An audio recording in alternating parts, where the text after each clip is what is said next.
Hello Pisces, thank you for joining me for your monthly forecast for November. Your two ruling planets of Neptune and Jupiter are always very important. Neptune has been incredibly influential all through this year, to be honest. And last month, of course, Jupiter relocated into a new home. Well, at the heart of this month, the two are going to be forging a most beautiful aspect. So if there is something that you want to move forwards with in terms of expanding your horizons or your consciousness or your spiritual reality, or perhaps a creative venture, or even a love relationship, I do think that this is going to be a very important connection. At the start of this month, Neptune is still in retrograde, and yet by the 22nd, this comes to a close. This has been going on at the start of the month for 5 months. By the end of this time, I think you will see a difference. It will be subtle. If there has been at times a feeling that things are not quite ebbing your way, I think that's just going to quite simply just melt away, which is very pleasing. Of course, Jupiter last month moved into a new home, your sister water sign of Scorpio. Now, whenever Jupiter is in one of the triplicities for you, that's got to be a good thing. And so it is here. This is all about growth. It's about feeling much more optimistic, but also about self-knowledge, about evolution, about transforming ourselves and moving in new ways, not necessarily sticking with only what we know.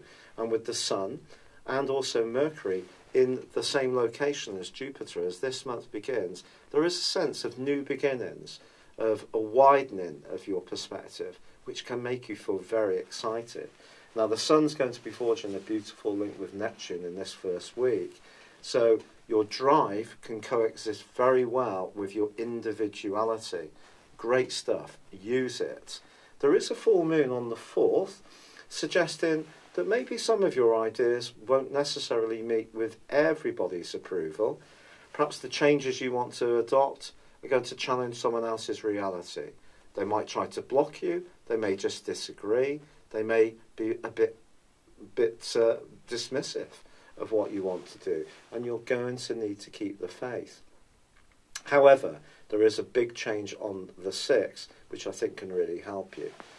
Mercury moves into the sign of Sagittarius. Now, quite frankly, it is in detriment, but for you, this is very much about your worldly interaction.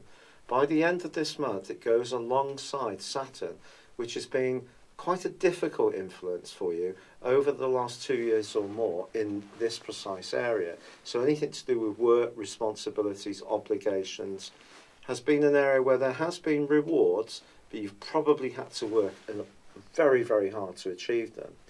But Mercury's combination with Saturn in the latter part of this month can help you to see how far you've come, to really measure your progress, to respect how much dedication and application you have shown. But it's the move of Venus on the next day, which is so exciting, I feel, for you. Venus moves into Scorpio, where it's passionate, it's deep, it's vivid, but also from the 10th through to the 16th, it's going to be alongside Jupiter too. If you travel with anyone, and this could be a partner in a romantic context, it could be with a friend, it could be you're going to be travelling in terms of your work or some kind of study, but actually it can prove to be one of the most enriching journeys you've ever experienced. Not just in terms of the cultures you experience, but how you soak all this up. It can seem to have a much more impactful effect on your thinking and your outlook than you perhaps ever could have appreciated before. Also, there is a wonderful link mid-month between Venus and also Neptune. This is an opportunity for true love, to be quite frank.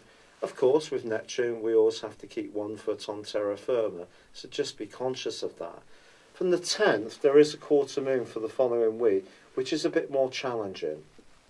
I think what this is saying to you is, don't try to over-volunteer or take on too much in that following week, because you may regret it. It's important to balance the things you need to do for yourself with obligations. At the same time, it can't all be about what we want, it has to be about what we need to give too.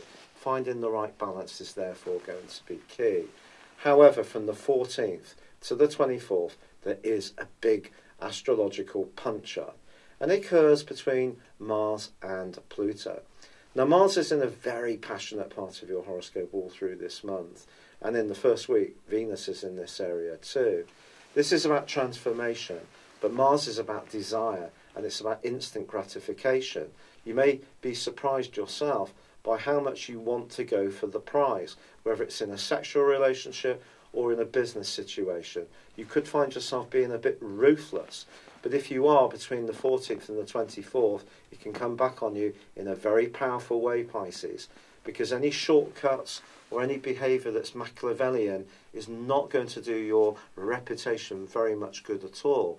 So just be aware of this and take into account what is natural justice, the right way of doing things. Be aware of the laws of your country or state. Don't take any shortcuts. Don't do anything that might seem to give you an instant reward, but actually could have some kind of negative legacy. There could be some kind of power battle that plays out over those dates too. Just be conscious of that. And it may be linked to friendships, especially if there's been some dark politics going on. And also in a romantic context, it could be around possessiveness, because you're going to be demonstrating a much more freedom, love inside of your nature. And if you want to go for it and do as you want, but the partner doesn't like that, that could bring you and them into very sharp relief in terms of your respective points of view. And yet, really, the stars are pushing you to do that. On the 18th, there is a new moon in Scorpio, and it's all about embracing what's new, exciting, fresh, spontaneous, and different. Just sticking with everyday routine can be like an anathema to you. But this new moon does also clash with Uranus. So if you want the freedom, it may impact on your bank balance. It may be that you're going to need to juggle, but certainly don't be extravagant in the month following the 22nd. The great news, as I mentioned before, however, is that Neptune does go forwards here. And in the last week, there is a great link between Mercury and also Uranus, which can rebound your finances if you are innovative and prepared to think outside the box. But with Mars going face to face with Uranus in the last 3 days of this month, if you are footloose and fancy free, don't be surprised if you meet someone who has a very compulsive impact upon you. And it could see you wanting to get into a clinch very quickly, or ironically break free from a situation which suddenly doesn't feel right. It really could be that start. So for sure, there's going to be not a dull moment this month for you. Thank you for joining me. Good luck and goodbye for now. Hello, thank you so much for watching my video. I'd love you to join me at my Horoscope Ace app. You can find this at www.horoscope-ace.com. You can use it through Android, iOS, Apple or Facebook. Check out your ascendant or your moon sign, or download your free birth chart.